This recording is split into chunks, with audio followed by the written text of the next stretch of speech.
हिमालय की तलहटी में स्थित एक छोटे से गांव के पास घने जंगल के बीच एक साधु अपनी तपस्या में लीन था। साधु का नाम स्वामी देवानंद था।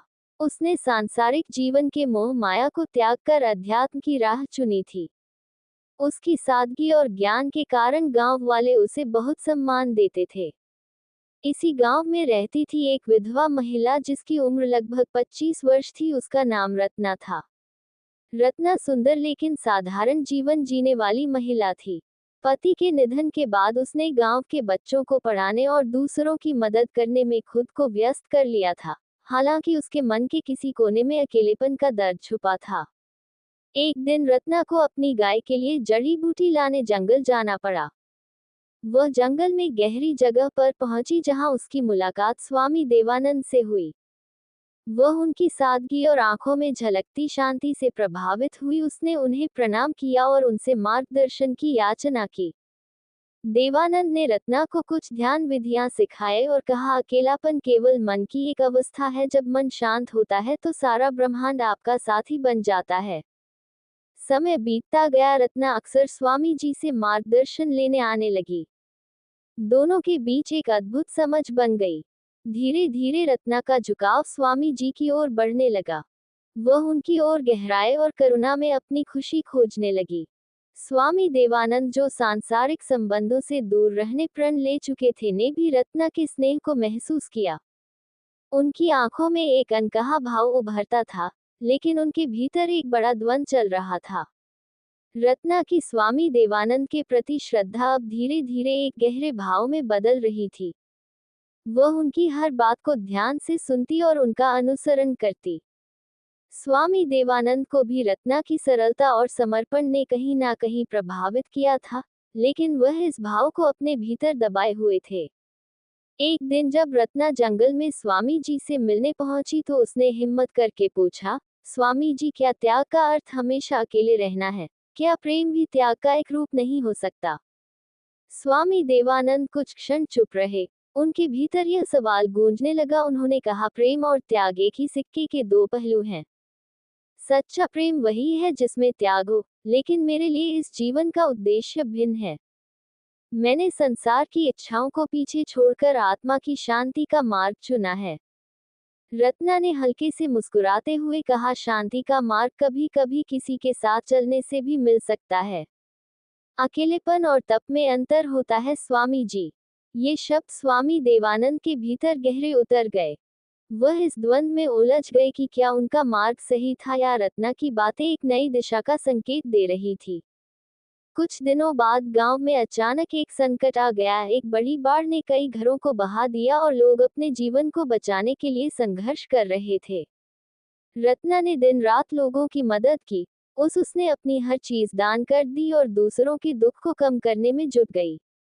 स्वामी देवानंद ये सब देख रहे थे। उन्होंने पहली बार महसूस किया कि रत्ना का प्रेम न केवल उनके लिए था बल्कि पूरे संसार के लिए था।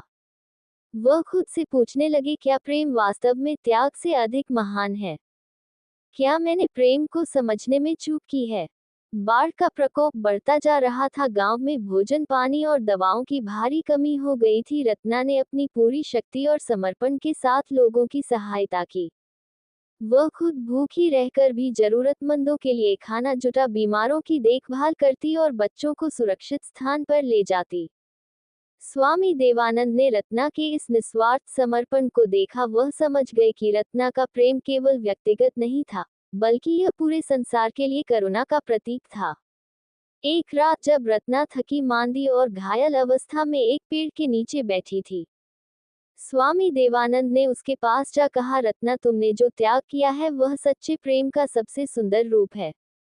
तुमने मुझे प्रेम का ऐसा स्वरूप दिखाया जिसे मैंने कभी समझा नहीं था। रत्ना ने थकी आंखों से स्वामी जी की ओर देखा और धीरे से कहा, स्वामी जी, प्रेम में त्याग का महत्व होता है, लेकिन अगर प्रेम किसी को शक्ति और दिशा दे तो ये स्वयं तपस्या बन जाता है। स्वामी देवानंद का हृदय इस क्षण में द्वंद्व और शांति के बीच डोलने लगा। उन्होंने सोचा, क्या यह मेरा मार्ग बदलने का संकेत है? क्या मेरी तपस्या का उद्देश्य यही प्रेम और सेवा है? दूसरे दिन स्वामी देवानंद ने गांव वालों की मदद के लिए खुद को समर्पित कर दिया। उन्होंने अपने साधना स्थल को राहत शिविर में बदल दिया। रत्ना और स्वामी देवानंद ने मिलकर लोगों की सेवा की, लेकिन उनके भीतर एक अनकहा भाव अब भी रहस्यमय था। बाढ़ का असर धीरे धीरे कम हो रहा था। गांव के लोग वापस अपनी जिंदगी बसाने की कोशिश कर रहे थे। इस कठिन समय में रत्ना और स्वामी देवानंद ने मिलकर जो सेवा की, उसने न केवल गांव वालों के दिलों में उनके प्रति सम्मान बढ़ाया, बल्कि उनके बीच एक अनदेखा रिश्ता भी गहराई से पनपने लगा।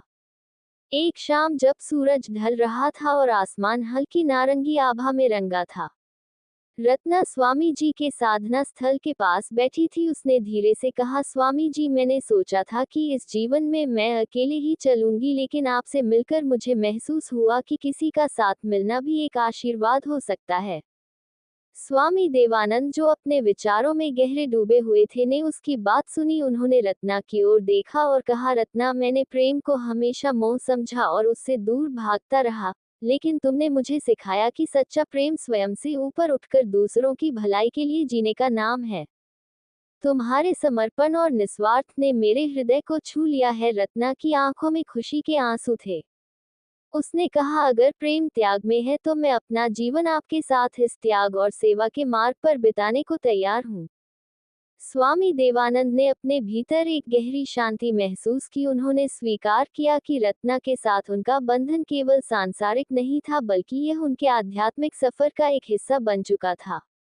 रत्ना और स्वामी देवानंद के बीच का रिश्ता अब गहराई तक उतर चुका था। रत्ना ने अपने मन और आत्मा को पूरी तरह स्वामी जी के प्रति समर्पित कर दिया था। स्वामी देवानंद ने उसकी निष्ठा और स्नेह को अपने प्रभाव में डालते हुए उसे यह विश्वास दिलाया कि उनका संबंध केवल आध्यात्मिक नहीं, बल्कि सांसारिक रूप से भी पूजनीय है। एक रात जब पूरा गांव गहरी नींद में था, स्वामी जी ने रत्ना को अपने साधना स्थल पर बुला या उनके शब्दों में एक अजीब सी मिठास और आकर्षण था। उन्होंने कहा, रत्ना, हमारा संबंध केवल आत्मा तक सीमित नहीं रहना चाहिए, ये प्रेम की सबसे पवित्र अवस्था में बदल सकता है। रत्ना, जो पहले से ही उनके प्रभाव में थी, इस विचार का विरोध नहीं कर पाई। उसने इसे स्वामी जी के आध्यात्मिक ज्ञान का हिस्सा मान लिया। उस रात दोनों के बीच एक ऐसा संबंध बना जिसने रत्ना के जीवन को पूरी तरह बदल दिया। समय बीतता गया, लेकिन रत्ना के मन में धीरे धीरे कुछ सवाल उठने लगे। वह देखती थी कि स्वामी देवानंद कई अन्य महिलाओं से भी खास नजदीकी रखते थे। वह उन्हें अकेले में बुलाते और उन्हें आध्यात्मिक ज्ञान के नाम पर अपने वश में कर लेते।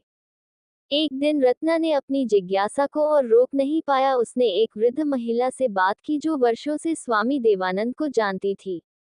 वृद्धा ने बताया, स्वामी देवानंद एक ढोंगी है। वह विधवा और असहाय महिलाओं को अपने जाल में फंसा है। वह उनकी भावनाओं और परिस्थितियों का फायदा उठाकर उन्हें अपना शिकार बनाता है।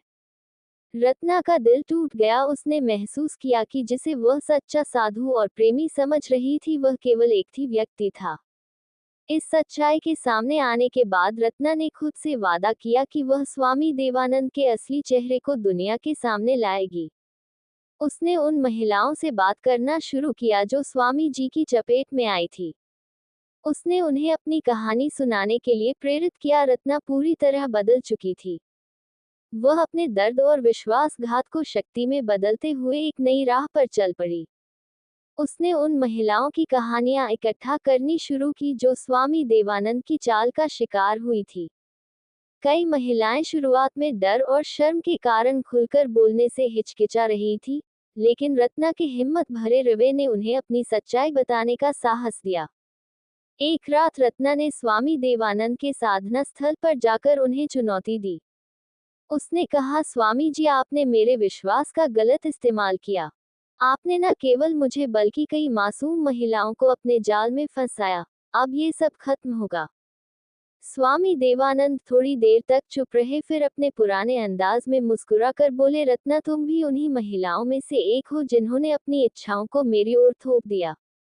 मैं केवल एक साधु हूँ जो सबकी मदद करने की कोशिश करता है, लेकिन इस बार रत्ना उनके जाल में नहीं फंसी।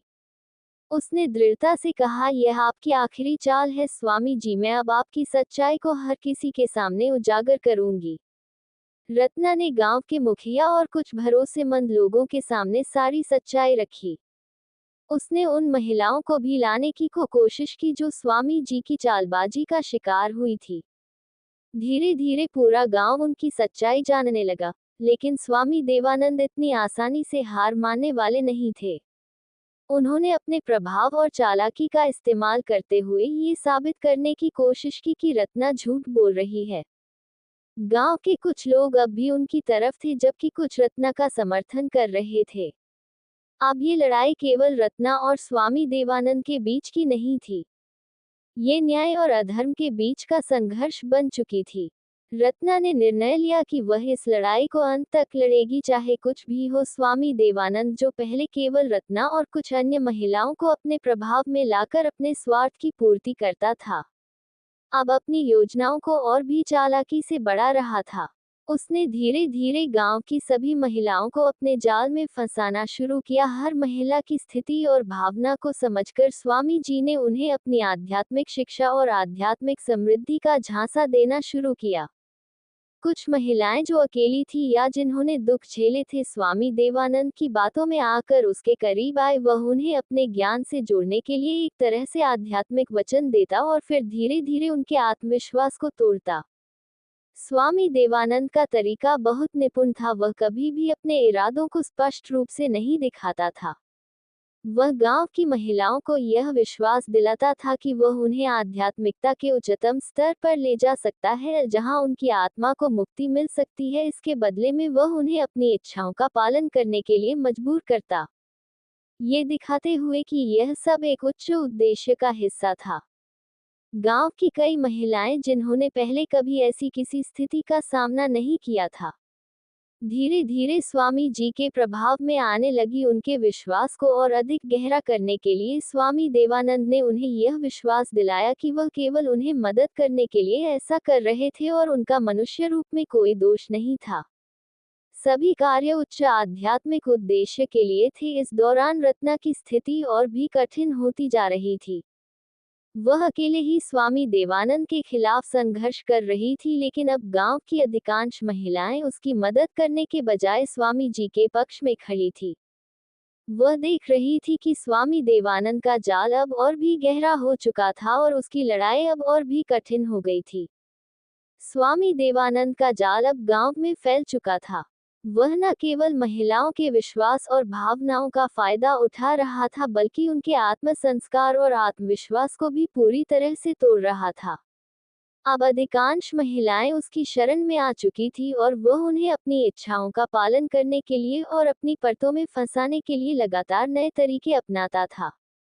रत्ना, जो पहले स्वामी देवानंद के खिलाफ खड़ी थी, अब अकेली महसूस कर रही थी। उसने देखा कि गांव की अधिकांश महिलाएं स्वामी जी की बातों में आ चुकी थी। वह जानती थी कि उसे जल्दी कुछ करना होगा, क्योंकि अगर स्वामी जी का जाल पूरी तरह फैल गया तो फिर उसे और किसी को बचाना मुश्किल हो जाएगा। एक दिन रत्ना ने एक योजना बनाई। उसने कुछ महिलाओं को इकट्ठा किया जो स्वामी देवानंद के वास्तविक उद्देश्य को समझने लगी थी और उन्हें ये समझाया कि स्वामी जी का उद्देश्य उन्हें सिर्फ अपने स्वार्थ के लिए फंसा लेना है। रत्ना ने उन्हें सचेत किया कि अगर वे मिलकर सामने आए तो वे स्वामी जी को उसके जाल से बाहर ला सकती हैं। लेकिन स्वामी देवानंद का प्रभाव अब इतना गहरा हो चुका था कि कुछ महिलाएं तो रत्न के खिलाफ हो गई और उसे झूठा साबित करने की कोशिश करने लगी। स्वामी जी ने रत्ना को पागल और भ्रमित करार दिया और वह अपने प्रभाव का पूरा इस्तेमाल करके उन महिलाओं को भी अपने पक्ष में करने में सफल हो गया। स्वामी देवानंद की चालाकियां अब और भी गहरी हो गई। वह धीरे धीरे हर एक महिला को अपने जाल में फंसा और उनका विश्वास जीता। हर महिला को अलग अलग तरीके से अपनी आकर्षक बातों और आध्यात्मिक ज्ञान के नाम पर अपने पास लाता। वह हर महिला को यह एहसास दिलाता कि वह केवल उसका ध्यान रखने के लिए ऐसा कर रहा है और यह सब एक उच्च उद्देश्य के लिए है। महिलाएं, जिनमें से अधिकतर दुखों और अकेलेपन का सामना कर रही थी, धीरे धीरे स्वामी जी के जाल में बुरी तरह फंसने लगी। वह उन्हें विश्वास दिलाता कि यह शारीरिक संबंध केवल एक आध्यात्मिक प्रक्रिया का हिस्सा है और उनके आत्मा की उन्नति के लिए यह आवश्यक है। हालांकि स्वामी देवानंद का तरीका बहुत ही गुप्त था। महिलाओं को एक दूसरे से कभी इस बारे में बात करने की हिम्मत नहीं हुई। उनके मन में एक डर और शर्म बैठी हुई थी और वे ये समझने की कोशिश करती थी कि क्या स्वामी जी का व्यवहार सही था या नहीं। वह ये सोचने लगी कि कहीं उनका व्यक्तिगत अनुभव किसी और के अनुभव से अलग तो नहीं है। लेकिन कोई भी महिला अपनी कहानी को दूसरे से साझा नहीं करती थी। स्वामी देवानंद ने इस मानसिकता का फायदा उठाया। उसने जानबूझकर महिलाओं को एक दूसरे से दूर रखने की कोशिश की ताकि वे कभी एक दूसरे को सच्चाई ना बता सके। वह ये सुनिश्चित करता था कि हर महिला को वह विशेष महसूस कराए और यह विश्वास दिलाए कि वह केवल उसके लिए है। इस स्थिति में रत्ना और कुछ महिलाएं जो अब तक स्वामी जी की सच्चाई को समझने लगी थी, धीरे धीरे एक दूसरे से संपर्क करने लगी। रत्ना ने उन्हें ये समझाना शुरू किया कि स्वामी देवानंद ने सभी को भ्रमित कर रखा है और उनका असली उद्देश्य केवल अपनी शक्ति बढ़ाना है। लेकिन स्वामी देवानंद, जो अपनी योजना नाव में निपुण था, जल्द ही यह समझ गया कि कुछ महिलाएं उसके खिलाफ साजिश कर रही हैं। उसने उन्हें डराने और धमकाने की कोशिश की ताकि वे रत्ना के साथ मिलकर उसकी सच्चाई को उजागर ना कर सकें। रत्ना ने आखिरकार स्वामी देवानंद की असलियत को पूरी तरह समझ लिया था और अब उसने ठान लिया था कि वह इसे सबके सामने लाएगी। धीरे धीरे गांव की औरतें भी स्वामी देवानंद के बारे में असल सच्चाई को समझने लगी थी। एक दिन कुछ महिलाओं ने एक दूसरे से अपनी सच्चाई साझा की। वे जानने लगी कि स्वामी जी ने सभी के साथ समान तरीके से व्यवहार किया है और उन्होंने उनके विश्वास का गलत इस्तेमाल किया था। इन महिलाओं ने धीरे धीरे मिलकर रत्ना की मदद से स्वामी देवानंद के खिलाफ आवाज उठानी शुरू की। उन्होंने अपनी परेशानियों और डर को एक साथ साझा किया और यह महसूस किया कि उनके भीतर एक शक्ति है जो स्वामी जी के खिलाफ खड़ा होने में मदद कर सकती है।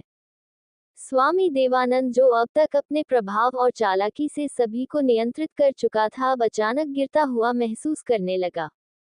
वह देख रहा था कि महिलाएं एक साथ आ रही हैं और उसकी असलियत का खुलासा करने के लिए तैयार है।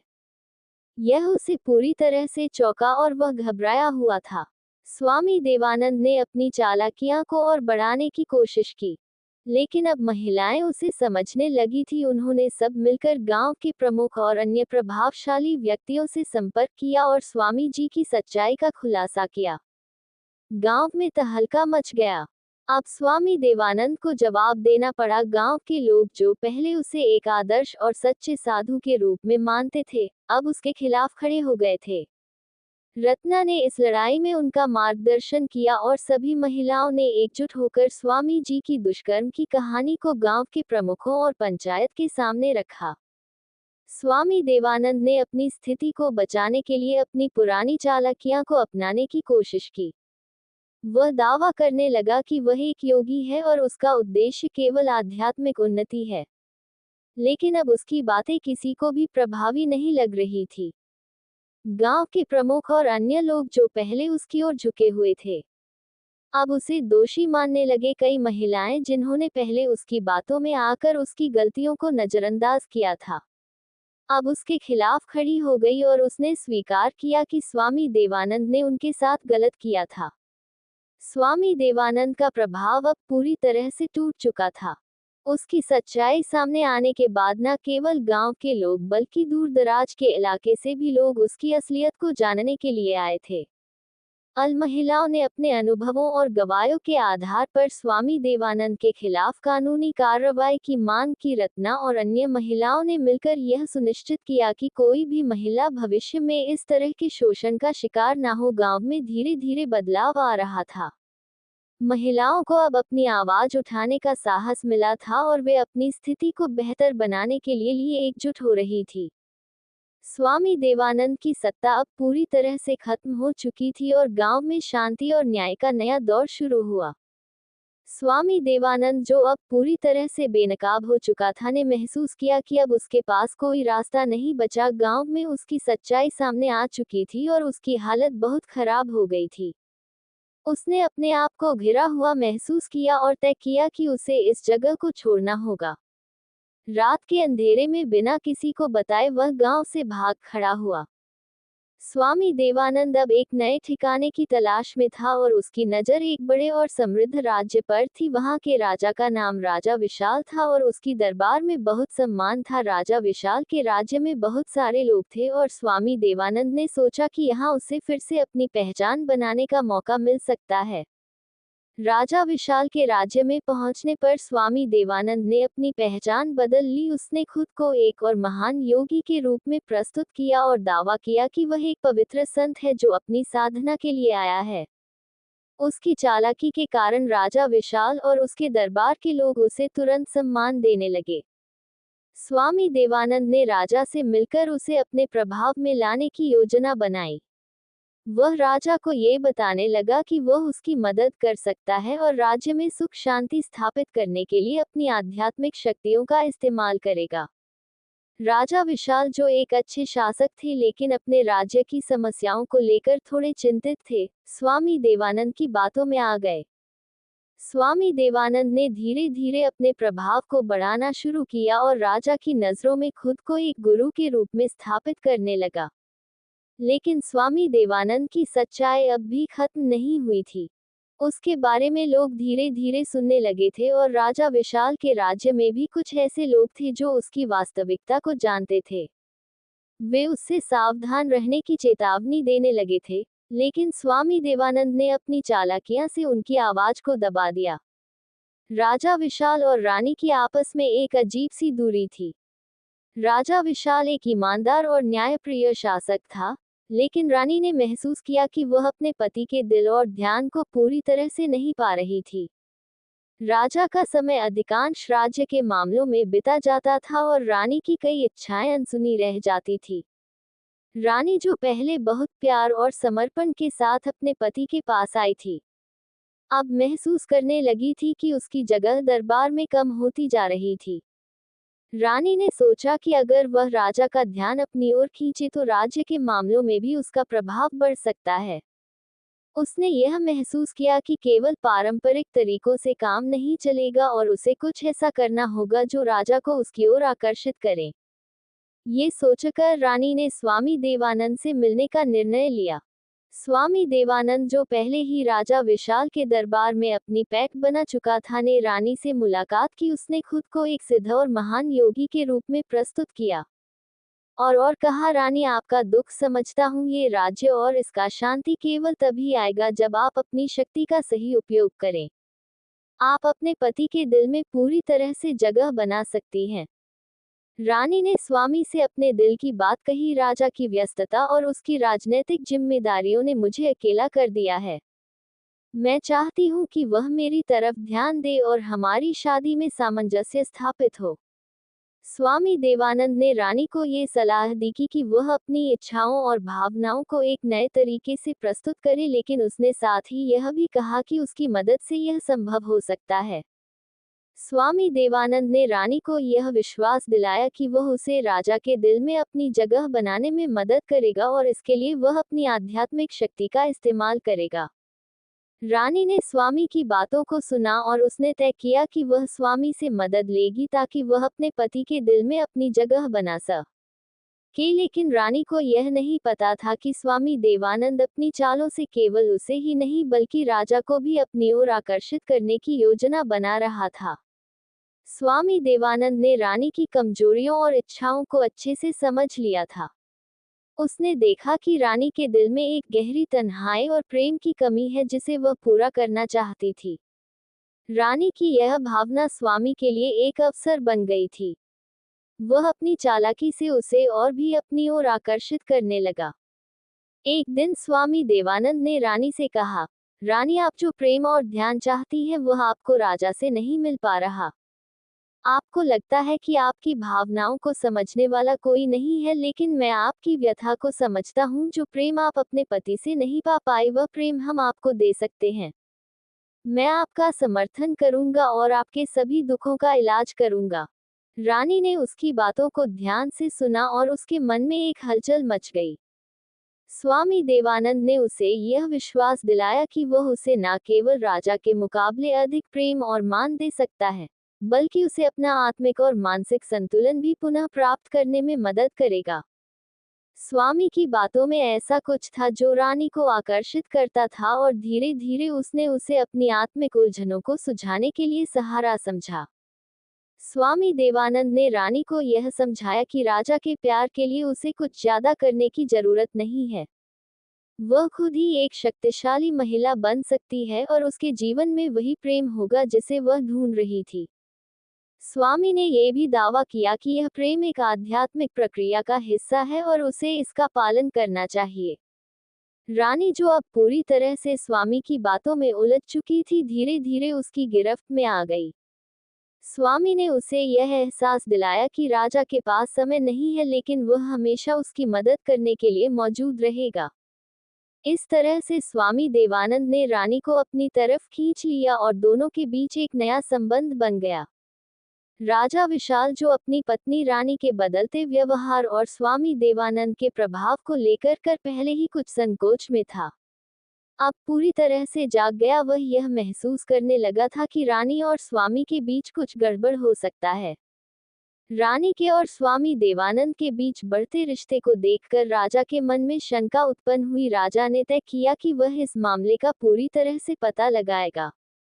एक रात जब रानी और स्वामी देवानंद अचानक महल से गायब हो गए, राजा ने अपनी खुफिया जानकारी जुटाने शुरू की। उसे पता चला कि रानी और स्वामी देवानंद दोनों जंगल की ओर भाग गए थे। ये सुनकर राजा को गहरा झटका लगा। उसे यकीन नहीं हो रहा था कि उसकी पत्नी, जिसे वह पूरी तरह से विश्वास करता था, ने उसे धोखा दिया था।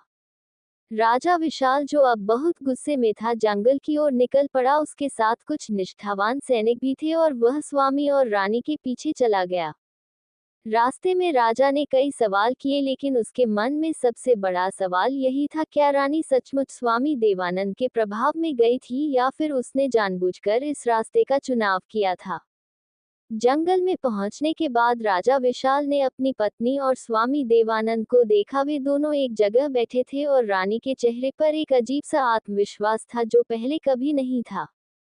स्वामी देवानंद, जो अब राजा को देख चुका था, ने खुद को पूरी तरह से नियंत्रित किया और कहा, राजा विशाल, आप हमसे बहुत दूर है। ये यात्रा, यह आध्यात्मिक मार्ग आपके लिए नहीं है। आपकी पत्नी ने समझ लिया है कि उसका असली मार्ग क्या है। राजा ने गुस्से में आकर कहा, तुम्हारी सारी बातें अब साफ हो गई हैं।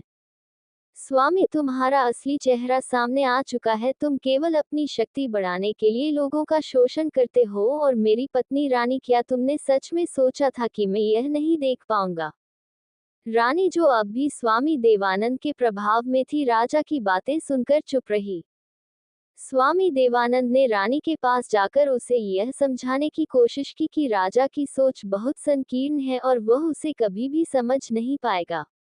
लेकिन राजा विशाल अब पूरी तरह से समझ चुका था कि यह सब एक धोखा था। उसने स्वामी देवानंद को चुनौती दी और दोनों के बीच तीव्र बहस हुई। अंततः राजा ने स्वामी देवानंद को अपनी शक्ति और बुद्धिमत्ता से परास्त किया और उसे जंगल से बाहर कर दिया। रानी, जो अब पूरी तरह से भ्रमित और लज्जित महसूस कर रही थी, राजा के पास आए और उससे माफी मांगी। राजा ने उसे माफ किया, लेकिन उसे यह समझाया कि विश्वास और प्यार बहुत महत्वपूर्ण होते हैं और अब वह अपनी गलती का एहसास कर चुकी थी। ये घटना राजा और रानी के रिश्ते में एक बड़ा मोड़ लेकर आए और दोनों ने मिलकर अपने राजमहल में एक नई शुरुआत की। स्वामी देवानंद के खिलाफ सख्त कदम उठाए गए और उसकी सच्चाई को सबके सामने लाया गया। तो दोस्तों, कैसी लगी हमारी आज की कहानी? कमेंट करके जरूर बताइएगा। कहानी अच्छी लगी हो तो वीडियो को लाइक शेयर कीजिएगा। हमारे चैनल पर नए हैं तो चैनल को सब्सक्राइब कीजिएगा। वीडियो को अंत तक देखने के लिए धन्यवाद। आप देख रहे हैं आध्यात्मिक कथाएं।